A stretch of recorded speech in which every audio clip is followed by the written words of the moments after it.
Namaskar. In this session, I am going to discuss about the basic philosophical ideas of the Vedas, and there will be two parts, part 1 and part 2. In this session, I am going to discuss about the part 1. In the poetic word of Max Muller, we can say that to feel the charm of tracing that mighty stream of human thought on which we are floating onward, we should go back to its distant mountain source. Now, Vedas are the first book of Aryan nations. Vedas are the eternal scripture of mystic wisdom and divine knowledge, the age of the intellect and philosophy proceeding on metaphysical thought followed thereafter. Vedas are written in Sanskrit. It contains the final roots and seeds of the intellectual growth and connects by an unbroken chain the present generation with the ancestor of the Aryan race. The importance of the Vedas lies in the fact that it fills a gap in the history of the human mind and brings us nearer to the beginning of Aryan thought and Aryan literature. The word Veda is derived from Sanskrit Ved or Vid, which means to know. Veda means originally knowing or knowledge, or we can say wisdom. Vedas are not single work, but it refers to the whole body of the most ancient sacred literature. Vedas are Shruti, Vedas are Apurusha. Now, here Vedas are regarded as Shruti. The ancient texts are divided into two groups, the Shrutis and the Smritis.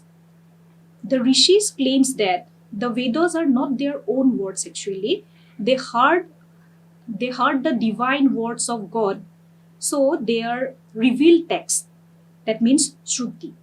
And the other texts which are regarded as Smriti, for example, the laws of Manu, which are composed by human authors, are regarded as Smriti. And if they contradict with the Vedas with a single passage, then their authority is at once overruled. So Vedas are called Apurusha, that means not man-made, and other sacred literatures are have human authors are said to be man-made.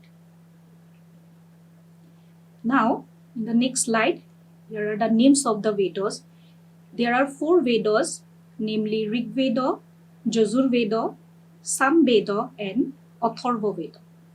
Now, what is the Rig Veda? Rig Veda is the most important Veda for the earliest growth of religious ideas in India. Rig Veda is said to be Veda par excellence. Now, Rig Veda is the first Veda and said to be the most important Veda because all the other Vedas, the contents of the other Vedas are extract from actually the Rig Veda. The word Rig is derived from a root which in Sanskrit means to celebrate. Rig Veda means the Veda of hymns of praise. The Rig Veda contains 1028 hymns, each of an average containing about 10 verses. The hymns of the Rig Veda were meant to be recited at sacrifices. They are carefully preserved through many centuries by means of strictly regulated oral tradition. Now, it is said that the hymns of the Vedas or the verses are transmitted to the next generation through oral tradition. Now, Vedas are regarded as sacred scriptures, so the teaching of the Vedas are not imparted to all.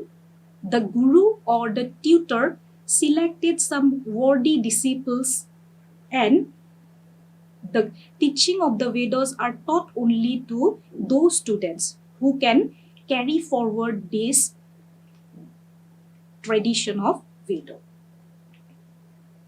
Next comes the Samveda. The Samveda is a much smaller collection of hymns, most of them borrowed from the Rig Veda, but different in character so far as they were meant to be chanted at particular parts of the ancient sacrifices. In the Bhagavad Gita, Samveda is mentioned as the chief of the Vedas when Krishna says, "Of the Vedas, I am the Samveda." Bhagavad Gita, chapter 10, verse 22. According to Radhakrishnan, Samveda is mentioned as the chief of the Vedas on account of its musical beauty. Next comes the Yajurveda. The Yajurveda contains of sacrificial formulas and of verses to be repeated in a low voice by a class of priests who were entrusted chiefly with the manual work required for the performance of sacrifices. The Yajurveda and Samveda may be described as prayer books arranged accordingly to the order of certain sacrifices and intended to be used by certain classes of priests. Next comes the Atharva Veda, that is the last or the fourth Veda. Atharva Veda contains, besides many hymns from the Rig Veda, a large number of popular verses used for magical and medicinal purposes. It teaches chiefly how to appease, to bless, to curse, and to rectify what has been wrongly done in the act of sacrifice. Next comes the parts of the Veda. The Vedas are broadly divided into two classes, that is the Karma Kanda and the Jnana Kanda. The Karma Kanda of the Vedas chiefly contains the rituals to be performed in the sacrifice, and the Jnana Kanda contains the main teaching of the Veda, that is the last two part of the Veda, that means where philosophical ideas or the religious ideas are contained. Now, in this first part, we are going to discuss about the ritualistic interpretation, that means the Karma Kanda of the Veda. Now, the Karma Kanda of the Veda consists of two parts, that is the mantra and the Brahmana. And Jnana Kanda consists of the other two parts, that is the Aranyakas and the Upanishads. Now, mantras. The mantras are a collection of hymns in which the praise of the gods are sung and their blessings invoked. That means mantras are written in a poetic style where we find the prayers and prayers of gods. Next, the Brahmanas. The Brahmanas are treatises written in prose in which the ceremonial application of the hymns are prescribed. Brahmanas are for the householder. That means in this part of the Veda, that means in the Brahmana part, all the ritualistic interpretation that a householder has to be performed to lead a good life are described. It is written in prose, not in poetry. Next comes the Aranyaka part. Aranyaka part is included in the Jnana Kanda of the Veda. The Aranyakas are for those who in their old days withdrew into the solitude of the forest. Next comes the Upanishadic part. Now, the Upanishad contains a very important part of the Veda. It is the last part of the Veda. So, the Upanishads are also called Vedanta. That means end of the Veda. The Upanishads played an important role in the development of spiritual ideas in ancient India, marking a transition from Vedic ritualism to new ideas and institutions. The Upanishads are commonly referred to as Vedanta. Vedanta has been interpreted as the last chapters, part of the Veda, and alternatively as the highest purpose of the Veda.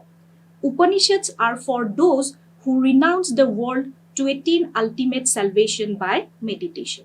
Now, here we can say that some accuse the Vedas for being ritualistic alone. But Vedas should not be charged as ritualistic alone because the Upanishads being the last part of the Veda, the main teaching or the goal of the Veda lies in the last part of the Veda, that is in the Upanishadic part. So though rituals are there in the Veda in the first part, but Vedas cannot be criticized as only being ritualistic, because philosophical knowledge are there in the Veda, and that is in the last part called the Upanishad. Now, in the Karma Kanda, what is there in the Karma Kanda? In the Karma Kanda of the Veda, different kinds of duties are mentioned to be performed by a person. Along with that, 5 kinds of sacrifices are also mentioned to be performed. The threefold division of duties are sacrifice, number 1, the first duty of human, reading of the Vedas, Adhyayana, charity, and sacrifice constitute the first duty of man. Then next duty is penance, austerity. And the third in residence by a brahmacharin exclusively in the house of a tutor is the third. So these are the 3 duties mentioned in the Veda. First one is sacrifice. Sacrifice here does not mean only the ritualistic performance of some works, but our day-to-day work. All our works are regarded as sacrifice. So actually, what is written in the Veda is not only, it does not mean only one sense. There are some secret in the Veda, so some words have double meaning. Here it can be said that sacrifice, though it means the ritualistic performance of some rites, but it also means the day-to-day performance of our work. And reading of the Veda, because there were no other books apart from the Veda at that time, so it is a sacred duty of the Hindus to study the Vedas. And the penance, it's also an important duty. And last one, residence by a brahmacharin exclusively in the house of a tutor. Why it is mentioned as a duty? Because there a person learns how to be disciplined and earn their own livelihood while staying in the house of the guru. He studies also and he learns to earn also for himself. Next, in the Veda, we found the 5 great sacrifices. It is also stated in the Veda that the 5 great sacrifices comprehend in the early times the whole duty of man from day-to-day life. The 5 great sacrifices are, number 1, Brahmajagya for Brahman. The Brahman sacrifice is the studying and teaching of the Veda. That is number 1 duty. Number 2, Pitrijagya for the fathers. The Pitri sacrifice, that is the offering of cakes and water to the maids. Thirdly, Devajagya for the devas. The Deva sacrifice, that is the offering oblations to the gods. Fourthly, Bhutajagya for animals. The Bhuta sacrifice, that is giving of food to living creatures. And fifthly, Manushya Yajna for men. The Manushya sacrifice, that is receiving of guests with hospitality. Now, the first sacrifice, that is the Brahma Yajna for the Brahman, studying and teaching of the Veda. That is when a disciple leaves the house of the Guru advises himself to continue the task of studying and to teach others. That is, that duty never ends, to study and to teach. That is Brahma Yajna. And other duties, that means Pitri Yajna, where we offer water to the ancestors, is also regarded as a most sacred duty of human. Deva Yajna, that means we should remember God. Bhuta Yajna, it's also a duty for human to think for the other animals, that is birds and the other living creature, and offer something, food or shelter to those animals. And lastly, the Manushya Yajna teaches us to be humble, polite to other humans and receive them as guests. Now, apart from these duties, there are other kinds of duties mentioned in the Vedas as some prohibited action and some permissible action. And among the permissible actions, there are polygamy is also permissible, and drinking of the somo juso, that is also permissible. And among the prohibited action, gambling, stealing, adultery are regarded as prohibited action. So these duties constitute the karma kanda of the Veda, sacrifice as well as the day-to-day deeds of the human being. Thank you. Rita. Rita is a most important part of the Veda. Rita is the third beyond that found expression in the Veda besides the gods and the individuals. Rita denotes the order of the world. This conception is originally suggested by the regularity of the movements of sun, moon, and stars, the alternation of day and of night and of the seasons. Rita applies to the law of nature. The whole universe is founded on Rita and moves in it. Now, the concept of Rita can also be connected to the concept of law of karma. In Indian philosophy, all the systems of Indian philosophy believes in this concept of law of karma, that everything we do leaves a mark for which we suffer or enjoy the result of our work. That means nothing goes in vain, and it gives us a moral impetus to work for better or do good deeds. That means we are the one who is going to enjoy or suffer of the deeds of our work. So Rita can be compared with the law of karma, and it can, in Western philosophy, Rita is also related to, that means causality. That means everything we do is the cause of some other effect which is going to produce, and we are going to suffer the effect of our own cause. It governs the uniformities of nature. It points to the existence of one supreme God whose law is unalterable and inviolable. Rita not only applies to man, that means it also applies to God and the whole world of nature. It is the law of truth, right, and justice. It is the moral law. The word Rita, though used chiefly to denote outward cosmical order, is also used to denote inward moral order. So it guides us. Rita guides us. That means the universe is moving in their own route. The sun is in his route. The other planets are in their route. The living beings are guided by something, some divine power, some transcendental power. That is Rita. Even God cannot transgress Rita. God also abides by the power of Rita. So, Rita is a prominent part or feature of our Vedic philosophy. Then comes the symbolic nature. I have also already told that Vedas are written in symbolic language. That means the words do not imply the direct meaning of the word it states, but had some double meaning. It is done in order to protect the Vedas from being misused by the people.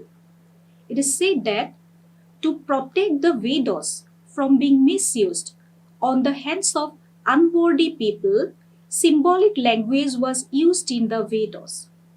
Among the different terms used in the symbolic sense, cows and horses are constantly hummed as fruits of sacrifice.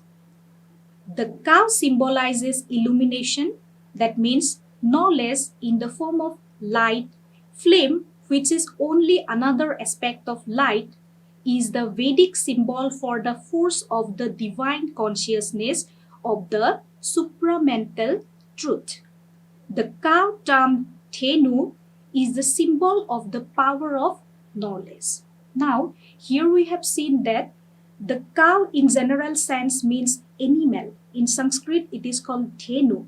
But in the Veda, cow does not mean the animal cow, but it means knowledge. And horse, though it is a name of an animal, but in the Veda it means force or activity. The horse, a designation of strength, symbolizes the capacity or power of active force. The horse is the symbol of form of action. It is in the Veda, oblation, however, signifies always action, karma, and its action of mind or body is regarded as giving of our plenty into the cosmic being and the cosmic intention.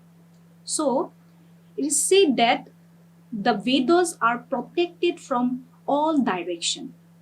Only a worthy person who have utmost patience to go in depth of the Veda. Otherwise, other persons will leave the Vedas at its first half. So, in order to gain the knowledge of the Veda, it is said that we must find the actual meaning or knowledge of the Veda from a heap of hay. So it's very difficult to find the actual knowledge of the Veda. And the gurus also does not trust all in imparting the knowledge of the Veda. So he would select only some few disciples who is worthy, who is free from all mal. That means who is free from all bad activities or deeds and would impart the knowledge of the Vedas only to those disciples. Because Veda contains 1 lakh hymns, and to transmit those hymns to the next generation word by word is not an easy task for any ordinary human being. So, the sacred knowledge of the Veda was protected by symbolic nature, by giving double meaning of the words. Now, Aurobindo also expresses the same view regarding the symbolic nature of the Veda in his book, The Secret of the Veda. I quote the words of Aurobindo: "A study of the Vedic horse led me to the conclusion that Go and Aswa represent the two companion ideas of light and energy, consciousness and force, which to the Vedic and Vedantic mind were the double or twin aspect of all the activities of existence. It was apparent, therefore, that the two chief fruits of the Vedic sacrifice, wealth of cows and wealth of horses, were symbolic of richness of mental illumination and abundance of vital energy."